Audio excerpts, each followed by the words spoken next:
joy. That is the mystery of love. If you are in love, then you are full of joy. If we accept the good news that God loves us, that we are somebody very special to Him, that in tenderness and love He has created us, He has loved us, He keeps us alive and all that. In tenderness and love, that is the reason of all joy. And that's what Jesus came at, that my joy may be yours. Mother Teresa, ക്രിസ്തുവിൻ്റെ കരുണയുടെ മുഖം. പാവപ്പെട്ടവർക്കും കുഷ്ഠരോഗികൾക്കും ആസന്ന മരണർക്കും പിഞ്ചു കുഞ്ഞുങ്ങൾക്കുമിടയിൽ ക്രിസ്തു സ്നേഹത്തിൻ്റെ കൈത്തിരി കത്തിച്ചവൾ, നിസ്വാർത്ഥ സേവനത്തിൻ്റെ ക്രൈസ്തവ മാതൃകയായി മനുഷ്യഹൃദയങ്ങളെ പ്രചോദിപ്പിച്ചവൾ. 1910 August 26 യൂഗോസ്ലോവിയയിലെ സ്കോപ്ജയിലാണ് mother Teresa ജനിച്ചത്. കുന്നുകളും താഴ്വരകളും നിറഞ്ഞ ചെറുപട്ടണമായിരുന്നു സ്കോപ്ജെ. പിതാവ് നിക്കോളാസ് ബൊജാക്സ്യു ഒരു കെട്ടിട നിർമ്മാണ കോൺട്രാക്ടറായിരുന്നു. അമ്മ ഡ്രെനാഫിൽ ബർണായ്. സാധുക്കളോടും അവഗണിക്കപ്പെട്ടവരോടും ഹൃദയാലുക്കളായിരുന്നു ഇരുവരും. ഭക്ഷണമോ കുപ്പായമോ പണമോ തേടിയെത്തുന്നവരെ ഒരിക്കലും വെറും കൈയോടെ പറഞ്ഞയച്ചിരുന്നില്ല. ആഗ്നസ് എന്നായിരുന്നു മദർ തെരേസയുടെ ചെറുപ്പത്തിലെ പേര്. പൂമൊട്ട് എന്നർത്ഥമുള്ള ഹോങ്സ് എന്നാണ് അവളുടെ അമ്മ അവളെ വിളിച്ചിരുന്നത്.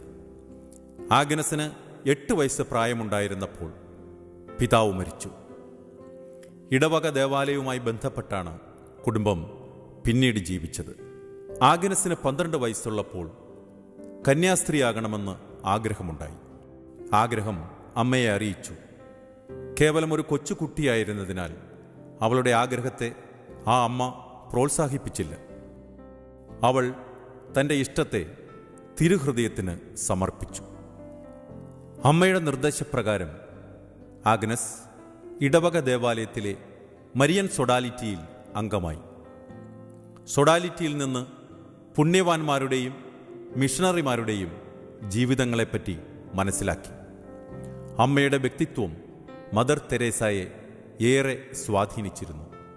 അവരുടെ ലാളിത്യം, വിനയം, പാവങ്ങളോടും രോഗികളോടുമുള്ള ദീനാനുകമ്പ ഇവയെല്ലാം മദർ തെരേസയെ ആഴത്തിൽ സ്പർശിച്ചിരുന്നു. മറ്റു സഹോദരങ്ങളെക്കാൾ അമ്മയോട് സ്നേഹം ആഗ്നസിനായിരുന്നു. 18 വയസ്സായപ്പോൾ ഒരു സന്യാസിനിയാകണമെന്നുള്ള ആഗ്നസിൻ്റെ ആഗ്രഹം കൂടുതൽ തീവ്രമായി.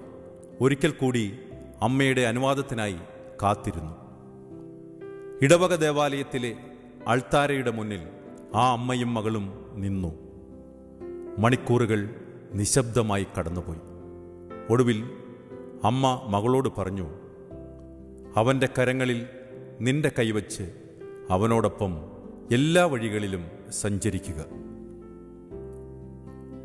1928 സെപ്റ്റംബർ 26 സ്പഷ്ടമായ ദൈവനിയോഗത്തിന് സ്വയം സമർപ്പിച്ച് ബംഗാളിലെ ലൊറേറ്റോ മഠത്തിൽ ചേരാൻ ആഗ്നസ് തീരുമാനിച്ചു. അമ്മയും സഹോദരങ്ങളും സൊഡാലിറ്റിയിലെ സ്നേഹിതരും ഈറനണിഞ്ഞ കണ്ണുകളോടെ സ്കോപ്ജെ റെയിൽവേ സ്റ്റേഷനിൽ നിന്ന് ആഗ്നസിനെ യാത്രയാക്കി. ഏവർക്കും പ്രിയങ്കരിയായിരുന്ന ആ പൂമൊട്ട് ആകാശത്തിൻ്റെ അനന്തതയിലേക്ക് കാരുണ്യത്തിൻ്റെ ഇതളുകൾ സൗമ്യമായി വിടർത്താനുള്ള പ്രയാണത്തിൻ്റെ തുടക്കമായിരുന്നു അത്. ക്ഷണനേരം കൊണ്ട് അമ്മയോടും അനുജത്തിയോടുമൊപ്പം ചെലവഴിച്ച സുന്ദര ദിനങ്ങൾ ഓർമ്മയായി. സ്റ്റേഷനിൽ നിന്ന് ട്രെയിൻ നീങ്ങുമ്പോൾ അമ്മയുടെ നേർക്ക് ആഗ്നസ് കൈ ഉയർത്തി വീശി. ആ അമ്മയുടെ കൈപ്പടം വിറച്ചിരുന്നുവോ? കണ്ണുകളിൽ നിന്ന് കണ്ണുനീർത്തുള്ളികൾ അടർന്ന് വീഴുന്നുണ്ടായിരുന്നുവോ? ആഗ്നസ് തൻ്റെ അമ്മയെ അവസാനമായി കണ്ടതും അപ്പോഴായിരുന്നു. 1928 ഡിസംബർ മാസത്തിൽ ആഗ്നസ് ബോംബെയിൽ കപ്പലിറങ്ങി. സ്നേഹിതയായ മറ്റൊരു സിസ്റ്ററിനൊപ്പം ബോംബെ മെയിലിൽ ഹൗറ സ്റ്റേഷനിലെത്തി. 1929 ജനുവരി 10 കൽക്കത്തയിൽ നിന്ന് 400 മൈൽ അകലെയുള്ള ഡാർജിലിംഗിലെ ലൊറേറ്റോ മഠത്തിലേക്ക് അയക്കപ്പെട്ടു. ഡാർജിലിംഗിലെ മഞ്ഞുമൂടിയ ഒരു മലയുടെ താഴ്വരയിൽ ലൊറേറ്റോ മഠത്തിൻ്റെ ചുമരുകൾക്കുള്ളിലിരുന്ന് ആഗ്നസ് തൻ്റെ ഉള്ളിലെ ആത്മീയ നിർബന്ധങ്ങൾക്ക് വിധേയപ്പെടുകയായിരുന്നു. 1931 മെയ് 24 ആഗ്നസ് വ്രതവാഗ്ദാനം ചെയ്ത് തെരേസ മാർട്ടിൻ എന്ന നാമം സ്വീകരിച്ചു. പരിശീലനം പൂർത്തിയാക്കിയ സിസ്റ്റർ തെരേസ എൻഡെല്ലിയിലുള്ള ലൊറേറ്റോ കോൺവെന്റിന്റെ സെന്റ് മേരീസ് സ്കൂളിൽ അധ്യാപികയായി നിയോഗിക്കപ്പെട്ടു. കൽക്കത്ത നഗരത്തിന്റെ പ്രാന്തപ്രദേശമായിരുന്നു എൻഡില്ലി.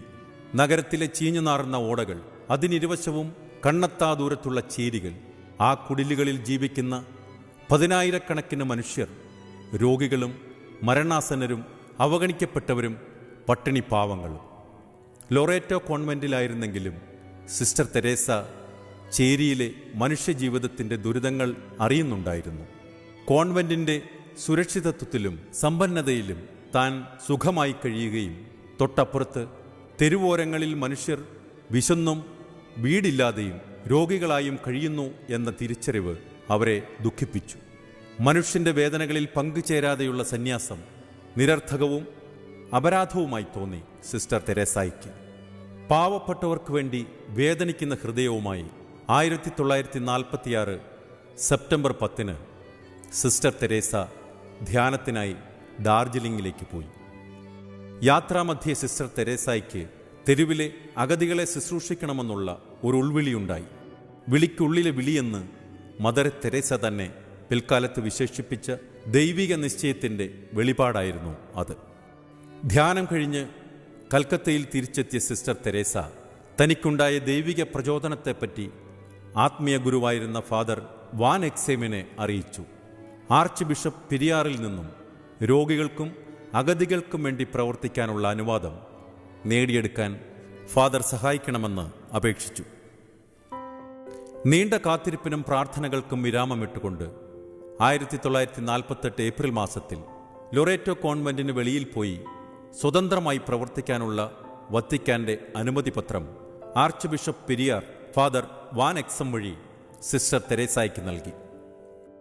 അന്ന് വൈകുന്നേരം ലൊറേറ്റോ മഠത്തിന്റെ ചാപ്പലിൽ സിസ്റ്റർ തെരേസായും മദർ സുപ്പീരിയർ സെനാക്കിളും ഫാദർ വാൻ എക്സമും മറ്റംഗങ്ങളും ഒരുമിച്ച് ചേർന്നു. ചാപ്പലിന്റെ സങ്കീർത്തിയിൽ നിന്ന് ഇനി മുതൽ താൻ ധരിക്കാൻ പോകുന്ന വസ്ത്രങ്ങൾ എടുത്തുകൊണ്ട് സിസ്റ്റർ തെരേസ വന്നു. കൽക്കത്ത മുനിസിപ്പാലിറ്റിയിലെ തൂപ്പുകാർ ധരിക്കുന്നത് പോലുള്ള നീലക്കരയുള്ള 3 സാരികളായിരുന്നു അവ. ഒപ്പം ഒരു ചെറിയ കുരിശും ജപമാലയും. മദർ സുപ്പീരിയറും സന്യാസിനികളും തേങ്ങിക്കരഞ്ഞുകൊണ്ടിരുന്നു. ജൂനിയർ സിസ്റ്റേഴ്സ് ഓരോരുത്തരായി വന്ന് സിസ്റ്റർ തെരേസായുടെ കരം ചുംബിച്ചു. ഫാദർ വാൻ എക്സം ആ വസ്ത്രങ്ങൾ വെഞ്ചരിച്ചു. അങ്ങനെ വെള്ളയും നീലയും കലർന്ന ആ വസ്ത്രങ്ങൾ സേവനത്തിൻ്റെ പ്രതീകമാവുകയായിരുന്നു. ഫാദർ വാൻ എക്സമിൻ്റെ നിർദ്ദേശപ്രകാരം ചേരി പ്രദേശങ്ങളിൽ പ്രവർത്തിക്കുന്നതിന് മുമ്പ് മെഡിക്കൽ പരിശീലനത്തിനായി സിസ്റ്റർ തെരേസ പാട്നയിലുള്ള മെഡിക്കൽ മിഷൻ സിസ്റ്റേഴ്സിൻ്റെ ആശുപത്രിയിലേക്ക് പോയി. പരിശീലനത്തിന് ശേഷം തിരികെ കൽക്കത്തയിലെത്തി. 1948 ഓഗസ്റ്റ് 17 ഫാദർ വെഞ്ചരിച്ച് നൽകിയ വെള്ളസാരിയിൽ ഒന്നണിഞ്ഞ് മഠത്തിൻ്റെ സുരക്ഷിതത്വങ്ങളിൽ നിന്ന് സിസ്റ്റർ തെരേസ ത്യാഗനിർഭരമായ സേവന വഴികളിലേക്കിറങ്ങി. മോത്തീസിൽ എന്ന ചേരിയിലേക്കാണ് സിസ്റ്റർ തെരേസ ചെന്നത്. അപ്പോൾ അവരുടെ കയ്യിൽ 5 രൂപയും 2 സാരികളുമാണ് ഉണ്ടായിരുന്നത്. ചേരിയുടെ ഒത്ത നടുക്ക് ചെളിവെള്ളം കെട്ടിക്കിടക്കുന്ന വലിയൊരു കുളമുണ്ടായിരുന്നു. സിസ്റ്റർ തെരേസ പ്രിൻസിപ്പളായിരുന്ന സ്കൂളിലെ ചില കുട്ടികൾ ആ ചേരിയിൽ നിന്നും ഉള്ളവരായിരുന്നു. ആദ്യ ദിവസം തന്നെ കുറേ കുട്ടികൾ സിസ്റ്ററിന് ചുറ്റും കൂടി. അഴുക്കിലും ചെളിയിലും പുരണ്ട വൃത്തികെട്ട വസ്ത്രം ധരിച്ചവരായിരുന്നു അവർ. ഒരു സോപ്പ് വാങ്ങി അവരെയൊക്കെ സിസ്റ്റർ തെരേസ കുളിപ്പിച്ചു. പിറ്റേ ദിവസം ചേരിയിൽ ചെന്നപ്പോൾ 5 കുട്ടികൾ അവരെ കാത്തിരിക്കുന്നുണ്ടായിരുന്നു. ചെളിക്കുണ്ടിന് സമീപമുണ്ടായിരുന്ന മാഞ്ചുവട്ടിലേക്ക് സിസ്റ്റർ അവരെ വിളിച്ചുകൊണ്ടുപോയി. കുട്ടികളെ അക്ഷരങ്ങൾ പഠിപ്പിച്ചു. എഴുതാൻ കടലാസോ സ്ലേറ്റോ ചോക്കോ ബ്ലാക്ക് ബോർഡോ ഒന്നും ഉണ്ടായിരുന്നില്ല. നിലത്ത് മണലിൽ ചുള്ളിക്കമ്പ് കൊണ്ട് അവർ അക്ഷരങ്ങൾ എഴുതി. ഒരാഴ്ച കഴിഞ്ഞപ്പോൾ പാർക്ക് സർക്കിൾ ദേവാലയത്തിലെ പുരോഹിതൻ സിസ്റ്റർ തെരേസായ്ക്ക് 100 രൂപ സംഭാവന നൽകി.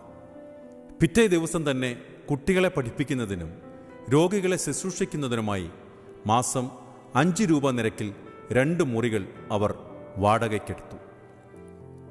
മാസങ്ങൾ കടന്നുപോകവേ സിസ്റ്റർ തെരേസയുടെ സ്കൂൾ കുട്ടികളെ കൊണ്ട് നിറഞ്ഞു.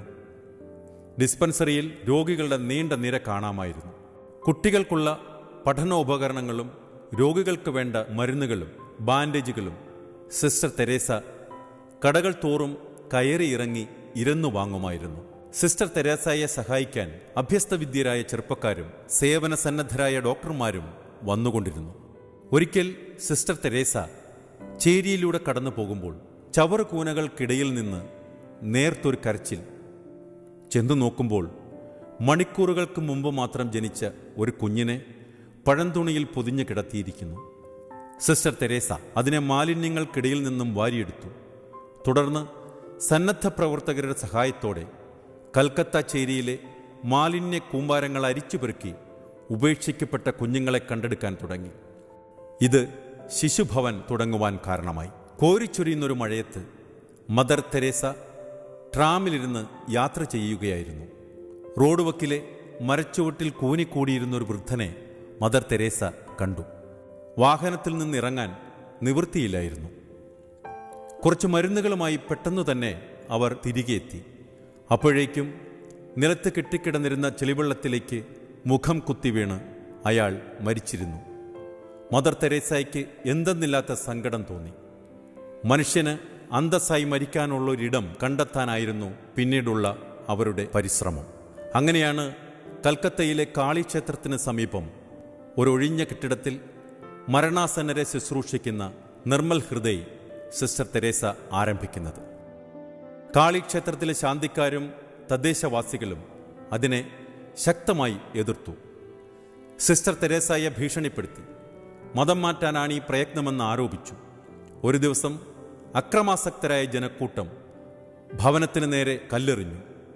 അക്രമികൾ അകത്ത് കയറി നോക്കുമ്പോൾ മദർ തെരേസ ഒരു മരണാസന്നനെ ശുശ്രൂഷിക്കുകയായിരുന്നു. അതുകണ്ട് അവർ പിരിഞ്ഞുപോയി.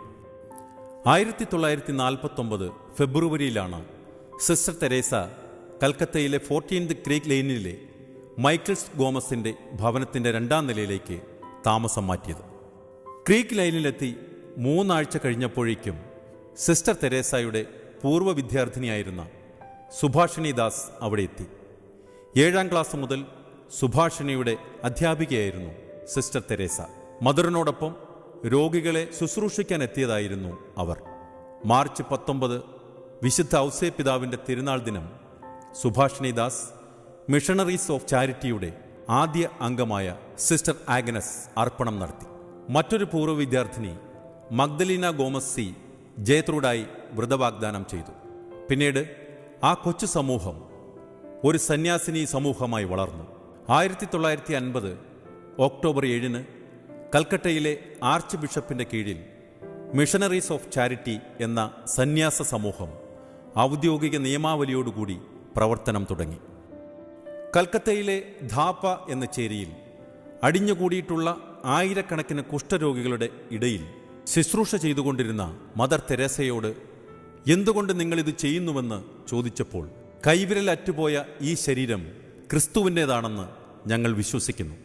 അഗതികളുടെയും രോഗികളുടെയും മുറിവേറ്റ ശരീരങ്ങൾ പരിചരിക്കുന്നതിലൂടെ ഞങ്ങൾ ക്രിസ്തുവിനെയാണ് സ്പർശിക്കുന്നത് എന്നായിരുന്നു അവരുടെ ഉത്തരം. മിഷണറീസ് ഓഫ് ചാരിറ്റിയുടെ പ്രവർത്തന മേഖലകൾ സാവധാനം വിപുലമായി വന്നു. 1959 കൽക്കത്തയ്ക്ക് പുറത്ത് റാഞ്ചിയിൽ മദർ തെരേസ തൻ്റെ പ്രവർത്തനം ആരംഭിച്ചു. അടുത്തത് ഡൽഹിയിലായിരുന്നു. പ്രധാനമന്ത്രി നെഹ്റുവാണ് അതിൻ്റെ ഉദ്ഘാടനം നിർവഹിച്ചത്. സ്ഥിരമായൊരു വരുമാനം മദർ തെരേസയ്ക്കില്ലായിരുന്നു. അഭ്യുദയകാംക്ഷികളുടെ സംഭാവനകളായിരുന്നു അവരുടെ സാമ്പത്തിക സ്രോതസ്. വസ്ത്രങ്ങളും ഭക്ഷ്യവസ്തുക്കളും മരുന്നുകളും സംഭാവനയായി ലഭിക്കുമായിരുന്നു. ഇല്ലാതെ വരുമ്പോൾ വ്യാപാര സ്ഥാപനങ്ങളിൽ നിന്നും മാർക്കറ്റുകളിൽ നിന്നും ചോദിച്ചു വാങ്ങുമായിരുന്നു.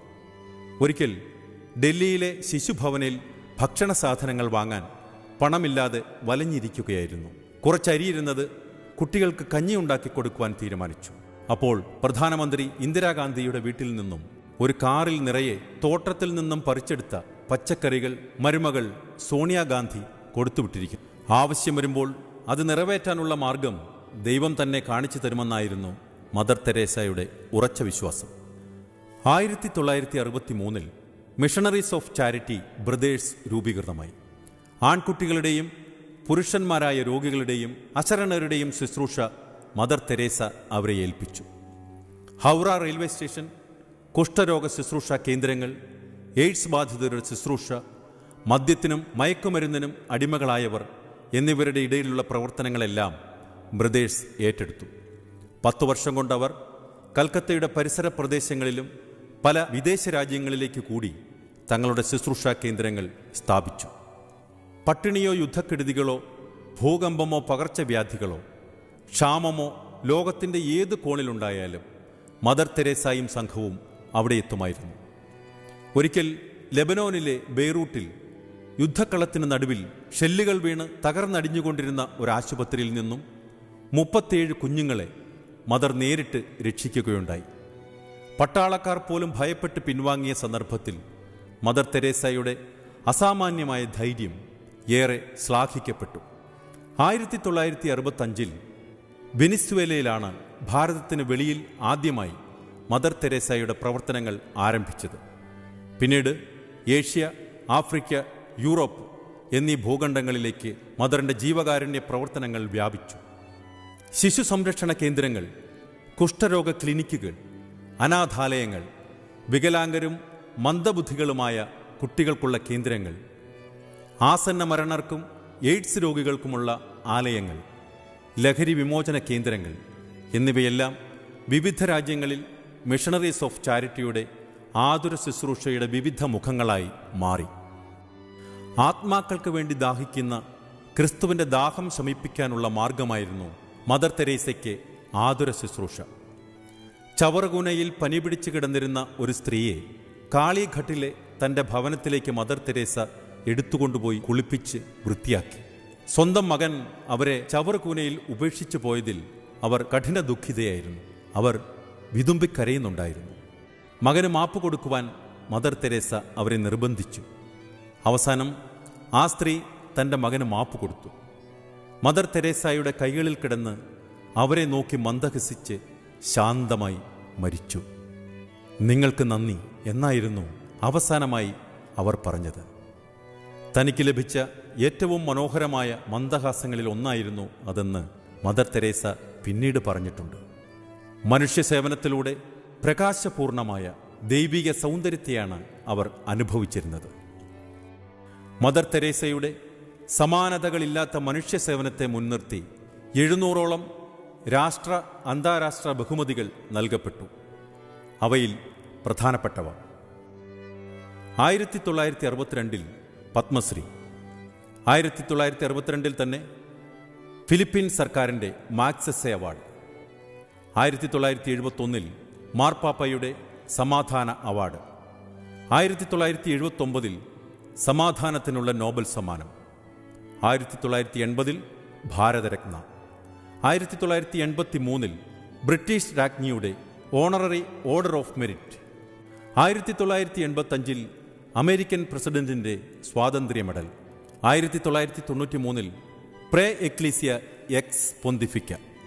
അവാർഡുകളോ ആദരങ്ങളോ മദർ തെരേസയെ ഉദ്ധതയാക്കിയില്ല. നോബൽ സമ്മാനത്തിലൂടെ ലഭിച്ച തുക പോലും അവർ പാവങ്ങൾക്ക് വേണ്ടി ചെലവഴിക്കുകയായിരുന്നു. ഒരിക്കൽ ഒരു യാചകൻ മദർ തെരേസയെ നേരിട്ട് കാണണമെന്നാവശ്യപ്പെട്ടു വന്നു. മദർ അയാളുടെ അടുത്തേക്ക് ചെന്നപ്പോൾ തുളവീണ തൻ്റെ തകരപാത്രത്തിലുണ്ടായിരുന്ന ആ ദിവസത്തെ സമ്പാദ്യം മദറിന് സംഭാവന നൽകി. കഷ്ടിച്ച് 2 രൂപയുണ്ട്. മദർ തെരേസ ഒരു നിമിഷം ശങ്കിച്ചു നിന്നു. അത് സ്വീകരിച്ചാൽ അയാൾ രാത്രി പട്ടിണിയാകും, നിരസിച്ചാൽ വേദനിക്കും. സ്വീകരിക്കാൻ തീരുമാനിച്ചു. അയാൾ സന്തോഷപൂർവ്വം മദറിൻ്റെ കൈ ചുംബിച്ചു.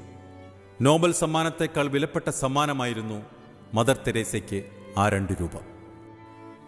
നീണ്ട വർഷങ്ങളിലെ വിശ്രമമില്ലാത്ത കഠിനാധ്വാനം മദറിനെ ശാരീരികമായി തളർത്തി. നട്ടെല്ലിലുണ്ടായിരുന്ന കഠിനവേദന നിമിത്തം അവസാന നാളുകളിൽ വീൽ ചെയറിലാണ് സഞ്ചരിച്ചിരുന്നത്. മദറിൻ്റെ അനാരോഗ്യം മൂലം സിസ്റ്റർ നിർമ്മലയെ 1997 മാർച്ച് 13 സുപ്പീരിയർ ജനറലായി തിരഞ്ഞെടുത്തു. 1997 സെപ്റ്റംബർ 5-ാം തീയതി രാത്രി 8 മണിക്ക് ലക്ഷക്കണക്കിന് ജനങ്ങൾക്ക് ശാന്തിയും പ്രത്യാശയും നൽകാൻ ഒരായുസ് മുഴുവൻ അധ്വാനിച്ച ആ മഹതി തൻ്റെ ഓട്ടം പൂർത്തിയാക്കി. 36 രാജ്യങ്ങളെ പ്രതിനിധീകരിച്ച് പ്രസിഡന്റുമാരും പ്രധാനമന്ത്രിമാരും വിദേശകാര്യമന്ത്രിമാരും ശവസംസ്കാരത്തിൽ പങ്കെടുക്കാനെത്തി. ലക്ഷക്കണക്കിന് ആളുകൾ ആദരാഞ്ജലികൾ അർപ്പിച്ചുകൊണ്ട് കടന്നുപോയി. മദറിൻ്റെ ഭൗതിക ശരീരവും വഹിച്ചുകൊണ്ടുള്ള വിലാപയാത്ര കാണാൻ ആയിരക്കണക്കിന് ആളുകൾ വഴികൾക്കിരുവശവും നിലയുറപ്പിച്ചു. 1997 സെപ്റ്റംബർ 13-ാം തീയതി മദർ തെരേസയുടെ ഭൗതിക ശരീരം സർക്കാർ ബഹുമതികളോടെ മദർ ഹൗസിലെ കല്ലറയിൽ സംസ്കരിച്ചു. നീണ്ട പരിശോധനകൾക്കും പഠനങ്ങൾക്കും ശേഷം പരിശുദ്ധ ഫ്രാൻസിസ് മാർപ്പാപ്പ 2016 സെപ്റ്റംബർ 4-ന് മദർ തെരേസയെ വിശുദ്ധയായി പ്രഖ്യാപിച്ചു. ആഗോള സഭയ്ക്ക് വലിയ സന്തോഷത്തിൻ്റെയും ആഹ്ലാദത്തിൻ്റെയും നിമിഷങ്ങളായിരുന്നു അവ. ആ വിശുദ്ധ കർമ്മത്തിന് സാക്ഷികളാകുവാൻ ലോകമെമ്പാടുമുള്ള ജനങ്ങൾ റോമിലെത്തി. മദർ തെരേസയുടെ ജീവകാരുണ്യ പ്രവർത്തനങ്ങൾ ദൈവവും മനുഷ്യരും അംഗീകരിച്ചു.